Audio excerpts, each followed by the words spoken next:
Good morning mga kamadiskarte! Pasensya na ho kayo kung medyo matagal na ako hindi nakapag-upload ng video. Di kasi namin in-expect ni partner yung blessing na dumating sa buhay namin. Biniyayaan kasi kami ni Lord ng munting anghel. Thank you Lord! Kaya hindi na po ako nakagawa ng content kasi sobrang busy na po talaga. At nagkasakit din po kasi ako mga kamadiskarte. Dahil sa sobrang pagod, kulang sa pahinga, masyado makatulog araw at gabi. Kasi nga 24 hours nakabantay kay baby. Ayun tuloy na anemic ako. Grabe talaga yung hirap at pagod namin ni partner. Hindi talaga biro yung pag-aasawa. Sobrang busy na talaga. Wala ka na ngang time tumingin sa sarili mo sa salamin. Paano kasi yung nasa isip mo kung ano yung unahin mong gawin? Magliligpit ka ng iyong pinagtulugan, luluto, tambak yung labahan, magwawalis ka pa kasi kalat dito, kalat doon, tapos sabayan pa ng pag-iyak ni baby. Ay nako, ewan ko na lang na pagminyo pa more, tagam.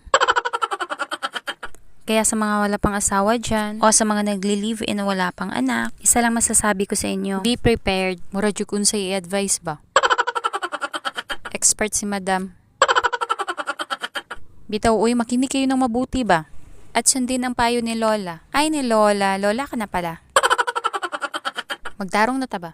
Huwag magmadali. Dahil kapag nakapag-asawa ka na at nagkaanak na kayo, todo na talaga yan at wala nang atrasan. Hindi mo na talaga magagawa yung mga bagay na nagagawa mo nung single ka pa. Hindi naman sa pinapadisappoint ko kayo, pero yun ang totoo. Ako nga ang sarap bumalik sa nakaraan nung nasa poder ka pa ng mga magulang mo. Yung mga magulang mo pa ang nagpo-problema ng ulam nyo, ng pagkain nyo. Tapos manghihingi ka lang ng baon sa eskwela. Hindi kagaya ngayon na kapag may asawa ka na, ikaw na yung nagpo-problema ng lahat. Ang pinakamahirap talaga ay yung pag-aalaga sa mga anak. Sabayan pa ng pagbabudget sa pang-araw-araw na gastusin. Tapos mas marami pa yung gastusin kaysa dun sa pera na dapat mong ibabudget. Hindi mo alam kung paano pagkasyahin. Hay nako, talagang nakaka-stress. Kaya yung mga walang asawa pa dyan, enjoy your life muna. Huwag magmadali kasi yung pag-asawa nandyan lang. Gawin nyo lahat yung mga bagay na gusto nyong gawin sa buhay. At kapag nagsawa na kayo, doon na kayo mag-asawa. Para sa sarili kong opinion mga kamadiskarte, ang tanging maganda lang sa pag-aasawa, yung magiging proud ka sa sarili mo na nagkaroon ka at nakabuo ng sarili mong pamilya. Yung mafe-feel mo ang pagiging ina or pagiging ama.